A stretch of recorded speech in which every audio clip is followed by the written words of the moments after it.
तो खेसारी लाल यादव के फैंस के लिए एक बार बुरी खबर है या ये अच्छी खबर है, आप लोग कमेंट में आपने बता दीजिएगा हमको।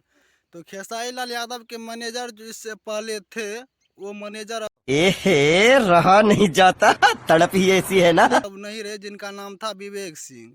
और विवेक सिंह को मैनेजर से हटा दिया गया है और खेसारी लाल यादव ने ये जानकारी खुद दी है और आप देख रहे होंगे। तो खेसारी लाल यादव अब मैनेजर के लिए दूसरे आदमी को चुन लिया समझ रहे हो समझ रहे हो आप समझ रहे हो ना। है।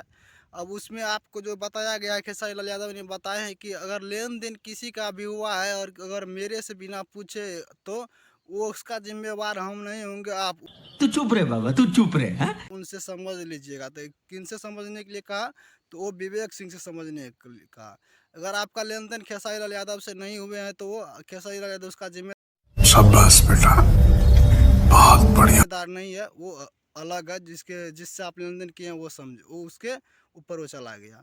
तो खेसारी लाल यादव ने अपने लाइव में आके यही जानकारी दी है और अब उनका मैनेजर कोई भी नहीं है। मैनेजर अब नया दूसरा घोषित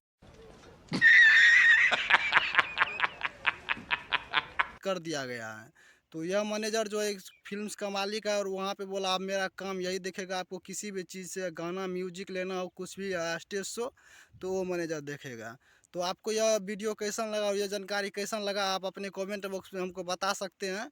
और आपको कमेंट बॉक्स का हम कमेंट पढ़ते हैं सब रोज़। और वीडियो देखने के लिए बहुत बहुत शुक्रिया। मिलते हैं फिर से नेक्स्ट वीडियो में, तब तक के लिए बाय। अगर वीडियो अच्छी लगी हो तो वीडियो को लाइक और चैनल को सब्सक्राइब कीजिएगा। थैंक यू, मिलते हैं नेक्स्ट वीडियो में।